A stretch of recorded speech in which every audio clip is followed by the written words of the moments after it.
Hello friends, नमस्कार। स्वागत है आप सभी का आपके एजुकेशन कोर पर।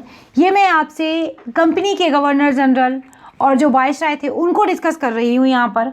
तो जिन लोगों ने पुराने वीडियोस को नहीं देखा है उसका लिंक आपको आई बटन में मिल जाएगा, आप उसे वहाँ से देख सकते हैं। लास्ट लेक्चर में मैंने डिस्कस किया था लॉर्ड विलियम बेंटिक के बारे में। लॉर्ड विलियम बेंटिक के जो महत्वपूर्ण काम थे, क्या क्या उन्होंने किए थे, जैसे कि सती प्रथा पर उन्होंने रोक लगाई थी राजा राम मोहन राय के सहयोग से 1829 में। ये बहुत महत्वपूर्ण फैक्ट है। 1829 में इन्होंने इस पर रोक लगाई थी, मतलब समाप्त कर दिया था इसको। और इनके टाइम का एक और महत्वपूर्ण चीज़ है 1830 की। क्या थी? 1830 की चीज़ थी कि इन्होंने जो काली देवी की पूजा किया करते थे लोग, ठगी प्रथा, इसको भी समाप्त कर दिया था। तो कुछ कुछ महत्वपूर्ण काम थे जो मैंने डिस्कस किए थे लास्ट लेक्चर में। आपने वीडियो देखा होगा तो बाकी और भी एक दो पॉइंट्स आप लिख सकते हैं कमेंट में। इसके बाद कुछ छोटे छोटे से कार्यकाल हैं, उन कार्यकाल को डिस्कस करना मैंने ज़रूरी नहीं समझा। कुछ पॉइंट्स हैं इंपॉर्टेंट, वो मैं आपको बता देती हूँ। जैसे चार्ल्स मेंटकाफ के समय पर इनको क्या कहा जाता है? भारतीय प्रेस का मुक्तिदाता। क्या कहा जाता है? मुक्तिदाता इनको कहा जाता है, चार्ल्स मेंटकाफ को। इनका जो टाइम था आप देख लेना, 1835 से लेके 1836 तक का इनका कार्यकाल था। तो इनको क्या कहा जाता था? प्रेस का, भारतीय प्रेस का मुक्तिदाता।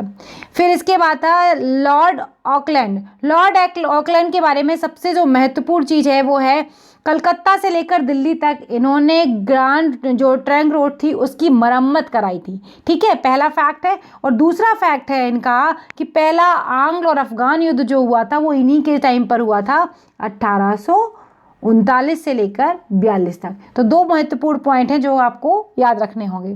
लॉर्ड एनलबरो के बारे में कहा जाता है कि पहला आंग्ल अफगान युद्ध इन्हीं के टाइम पर समाप्त हुआ था। ठीक है ना। तो कुछ कुछ महत्वपूर्ण पॉइंट हैं जो आप इनको देख सकते हैं, आपके एग्जाम के लिए बहुत ज़्यादा उपयोगी होंगे।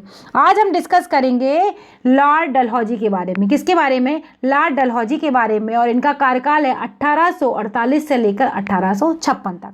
ये बहुत ही महत्वपूर्ण चीज़ें हैं आपके एग्जाम के लिए। Lord Dalhousie, Lord William Bentinck के बारे में बहुत ज़्यादा पूछा जाता है। तो बिना देर करे हम शुरू करते हैं, देखते हैं इनके समय पर क्या क्या काम हुए। द्वितीय आंग्ल सिख युद्ध 1848 से लेकर 1849 तक पंजाब का ब्रिटिश शासन में विलय 29 मार्च 1849 को हुआ। जगत प्रसिद्ध सिख राज्य का प्रसिद्ध हीरा कोहिनूर महारानी विक्टोरिया को बेच दिया गया। इसी के टाइम के ये काम हैं। किसके टाइम के? लॉर्ड डलहौजी के टाइम के। ठीक है। द्वितीय आंग्ल सिख युद्ध के दौरान 3 युद्ध लड़े गए। कौन कौन से? प्रथम रामनगर का युद्ध था 16 नवंबर 1848, अनिर्णित, जो कोई निर्णय नहीं निकला था इसका। और दूसरा था चिलियावाला का युद्ध। ये पूछ लिया जाता है, चिलियावाला का युद्ध कई बार पूछ लिया जाता है। तो ये हुआ था 13 जनवरी 1849 को। ये भी क्या था? इसका भी कोई निर्णय नहीं आया था। तीसरा युद्ध हुआ था गुजरात का चिनाब नदी के किनारे नामक स्थान पर 12 मार्च 1849 को हुआ था, जिसमें सिख क्या हुए थे? बुरी तरह से पराजित हो गए थे। तो यहाँ पर अगर देखें पॉइंट वाली बात, तो आपको कौन कौन सी याद रखनी है? द्वितीय आंग्ल सिख युद्ध आपको याद रखना है, और प्रसिद्ध कोहिनूर हीरा महारानी विक्टोरिया को कब भेजा गया था या फिर किसके टाइम में पूछा जा सकता है, तो वो चीज़ आपको याद रखनी है। द्वितीय आंग्ल बर्मा युद्ध और 1852 में लोअर बर्मा एवं पीगू को अंग्रेजी राज्य में मिला लिया गया था। पूछा जा सकता है आपसे कि द्वितीय आंग्ल बर्मा युद्ध कब हुआ था और लोअर बर्मा एवं पीगू को अंग्रेजी राज्य में कब मिलाया गया था, तो 1892। बहुत डीप में हो जाते हैं चीज़ें, लेकिन क्या करें, एग्जाम में पूछी जाती हैं, आपको याद रखनी पड़ेगी। डलहौजी ने क्या किया था? सिक्किम पर 2 अंग्रेज डॉक्टरों के साथ दुर्व्यवहार का आरोप लगाकर सन 1850 में उस पर अधिकार कर लिया था। सिक्किम पर बहुत महत्वपूर्ण है, पूछा भी जाता है और पूछा भी जा सकता है।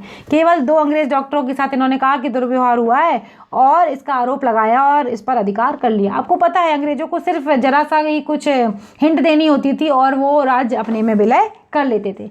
आपको झांसी का भी याद होगा, आपको अवध का भी याद होगा। तो ये सारी चीज़ें हैं कि वो इस तरीके से करते थे।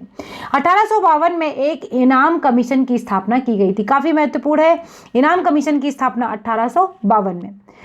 इसका उद्देश्य ये था कि भूमि रहित जो जागीरें थे उनको पता करके उन्हें छीनना था। भूमि कर रहित जो मतलब जो भूमि टैक्स नहीं देते थे उन जागीरों को छीनना था पता करके। डलहौजी का शासनकाल, उसके व्यक्तिगत सिद्धांत सबसे ज़्यादा महत्वपूर्ण, डलहौजी इसी के लिए याद किए जाते हैं। डॉक्ट्रिन ऑफ लैप्स का इनका जो सिद्धांत था या व्यक्तिगत सिद्धांत हिंदी में से कहते हैं, इसी के लिए ये याद किए जाते थे। इस नीति के तहत अंग्रेजी साम्राज्य में विलय किए गए। अब यहाँ से शुरू होती है बहुत इंपॉर्टेंट चीज़, ध्यान रखना है, आपको नोट्स भी बनाना होंगे।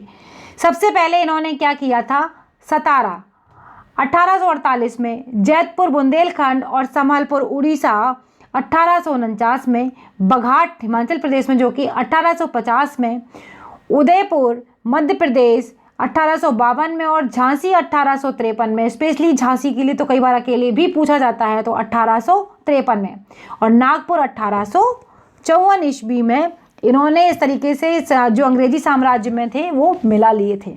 ठीक है ना, तो आपको याद रखना है सतारा, जैतपुर, संबलपुर, उड़ीसा, बघाट और उदयपुर और झांसी, ये कुछ हैं। झांसी, नागपुर आपको बहुत ज़्यादा याद रखना है। सतारा भी बहुत बार पूछा जाता है, सतारा भी आपको याद रखना है।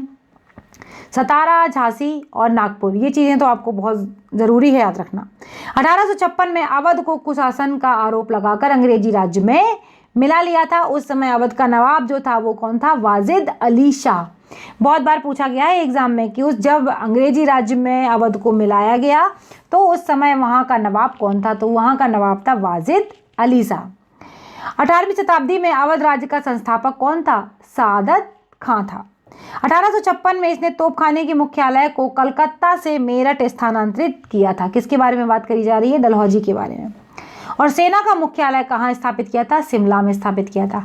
आप एक चीज़ समझना, जब भी ये ब्रिटिश सरकार आती थी, जो कुछ भी करती थी, ये शासन इन्हें कहीं भी करना हो, लेकिन इनको क्योंकि ठंडक में रहने की आदत होती है, ये गर्मी बर्दाश्त नहीं कर सकते, इसलिए ये शिमला की तरफ रहना ज़्यादा पसंद किया करते थे। ठीक है ना। शिक्षा संबंधी सुधारों में डलहौजी ने 1854 में वुड डिस्पैच को लागू किया। वुड डिस्पैच के बारे में पूछा जाता है, किसने लागू किया और किस सन में, तो 1854 में।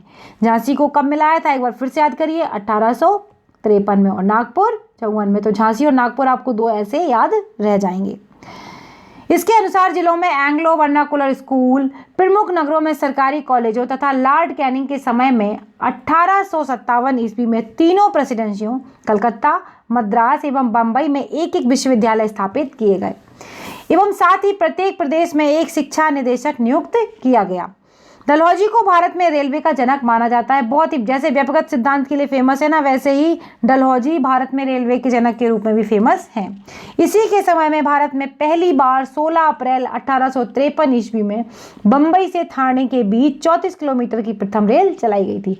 ये सभी फैक्ट पूछे जाते हैं, कब चलाई गई थी, किसके बीच चलाई गई थी, कितने किलोमीटर चलाई गई थी और किसके समय में, तो आपको पता ही है। तो ये सारे पॉइंट बहुत ज़्यादा महत्वपूर्ण हैं। सन 1854 में नया पोस्ट ऑफिस एक्ट पारित हुआ था, ये पूछा जाता है। और भारत में पहली बार डाक टिकट का भी प्रचलन प्रारंभ हुआ था। इसने पृथक रूप से भारत में पहली बार सार्वजनिक निर्माण विभाग की स्थापना की थी। किसकी, सार्वजनिक निर्माण विभाग की। इसने सन 1854 में एक स्वतंत्र विभाग के रूप में लोक सेवा विभाग की भी स्थापना की थी। इसी के समय में 1853 में कलकत्ता एवं आगरा के बीच पहली बार बिजली से संचालित तार सेवा भी शुरू हुई थी। तो अगर पूछा जाता है कि बिजली के संबंध में कोई चीज़, तो आप लॉर्ड डलहौजी को ही टिक करेंगे। इसने शिमला को ग्रीष्मकाल राजधानी बनाया था। और पॉइंट देखते हैं इनके बारे में और क्या क्या है। सन 1853 के चार्टर एक्ट के द्वारा कंपनी के संचालक मंडल से कंपनी के प्रशासनिक अधिकारियों की नियुक्ति का अधिकार जो था वो वापस ले लिया गया था और 1853 से ही अधिकारियों की नियुक्ति के लिए प्रतियोगिता परीक्षा की व्यवस्था की जाने लगी थी। उससे पहले क्या था, उससे पहले मर्जी से कर लेते थे, लेकिन अब क्या होने लगा था, प्रतियोगिता की व्यवस्था की गई। इसके लिए उम्र की जो सीमा थी वो 18 से 23 वर्ष रखी गई थी। इसमें नोट देखते हैं, सत्येंद्रनाथ टैगोर पहले भारतीय थे जिन्होंने 1863 में लंदन में हुई सिविल सेवा परीक्षा में सफलता प्राप्त की थी। बहुत महत्वपूर्ण फैक्ट और पूछा भी जाता है। 1922 में इलाहाबाद एवं लंदन दोनों स्थानों के साथ साथ सिविल सेवा परीक्षा का आयोजन किया जाने लगा था। कब से, 1922 से।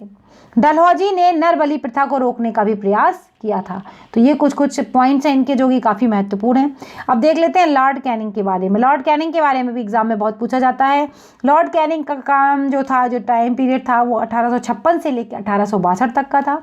ये भारत में कंपनी के द्वारा नियुक्त अंतिम गवर्नर जनरल तथा ब्रिटिश सम्राट के अधीन नियुक्त भारत का प्रथम वायसराय था। देखिए, भारत का कौन था? लॉर्ड कैनिंग जो थे पहले वायसराय थे, याद रखनी है आपको ये चीज, लेकिन आखिरी गवर्नर जनरल था। ब्रिटिश सम्राट के अधीन नियुक्त किया था। ये भारत का पहला वायसराय था, लेकिन अंतिम गवर्नर जनरल था। इसके समय में सबसे महत्वपूर्ण घटना थी 1857 का ऐतिहासिक विद्रोह। जो 1857 की क्रांति थी वो किसके टाइम पर हुई थी? लॉर्ड कैनिंग के टाइम पर। इसी विद्रोह के बाद प्रशासनिक सुधार के अंतर्गत भारत का शासन कंपनी के हाथों से सीधे ब्रिटिश सरकार के नियंत्रण में ले लिया गया था। अब कंपनी की कोई दखलंदाजी नहीं थी, अब किसका था? अब सीधे के सीधे ब्रिटिश सरकार ही इसको देख रहे थे। ज़्यादा बुरा दौर तो अब और शुरू होता है 1857 की क्रांति के बाद। कैनिंग के समय 1861 में उच्च न्यायालय अधिनियम बनाया गया, जिसके अनुसार पुरानी सुप्रीम कोर्ट और सदर अदालतों को समाप्त कर दिया गया। कलकत्ता में, मद्रास में और बंबई में एक एक उच्च न्यायालय की स्थापना की गई 1861 ईस्वी में। कैनिंग के समय में ही 1856 में विधवा पुनर्विवाह अधिनियम भी स्वतंत्र रूप से लागू किया गया। ठीक है, ये भी इनके टाइम में बहुत महत्वपूर्ण चीज़ है। विधवा पुनर्विवाह के बारे में पूछा जाता है तो आपको पता होना चाहिए लॉर्ड कैनिंग। भारत में पहला कानूनी विधवा विवाह कलकत्ता में 7 दिसंबर 1856 को ईश्वर चंद्र विद्यासागर की प्रेरणा और देखरेख में संपन्न हुआ था। तो विधवा पुनर्विवाह से संबंधित ईश्वर चंद्र विद्यासागर भी हैं और लॉर्ड कैनिंग भी हैं।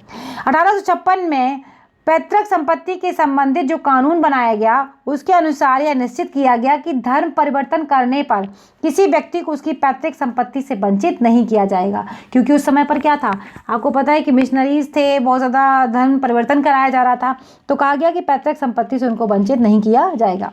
1857 में कैनिंग के समय ही महालेखा परीक्षा का पद भी सृजन किया गया, जो स्वतंत्रता के बाद क्या बन गया? नियंत्रक एवं महालेखा परीक्षक। पहले क्या था? महालेखा परीक्षक का पद, और बाद में बन गया नियंत्रक एवं महालेखा परीक्षक का पद। भारत शासन अधिनियम 1858 के तहत मुगल सम्राट के पद को समाप्त कर दिया गया। जो मुगल सम्राट का पद था उसको कब समाप्त कर दिया गया? 1858 के अधिनियम के तहत। मैकाले के द्वारा प्रारूपित दंड संहिता को 1858 ईस्वी में कानून बना दिया गया और 1859 में अपराध विधान संहिता भी लागू की गई। ये सभी के सभी पॉइंट बहुत ज़्यादा महत्वपूर्ण हैं। व्यपगत सिद्धांत यानी कि राज्य विलय की नीति को भी समाप्त कर दिया गया लॉर्ड कैनिंग के टाइम पर। 1861 में इंडियन काउंसिल एक्ट पारित हुआ तथा पोर्टफोलियो प्रणाली लागू की गई यहाँ पे। अब देखते हैं लॉर्ड एलिंगटन के टाइम पर क्या हुआ। बहुत छोटा सा टाइम कार्यकाल था इनका, लगभग 1 साल का। इसने बहावी आंदोलन का दमन किया था और 1863 ईस्वी में धर्मशाला में इसकी मृत्यु हो गई थी। तो बहुत कम टाइम ही जीवित रहे, मतलब जब आए तो 62 से 63 तक का इनका टाइम पीरियड था। तो ये मैंने आपके साथ लॉर्ड कैनिंग को, लॉर्ड डलहौजी को डिस्कस किया, लॉर्ड एलिंगटन को डिस्कस किया। अगर आपको वीडियो अच्छा लगा हो तो प्लीज़ लाइक कर देना, शेयर कर देना, चैनल पर नए हैं तो सब्सक्राइब कर लेना। अगली वीडियो में फिर मिलेंगे, तब तक के लिए बाय बाय दोस्तों, नमस्कार।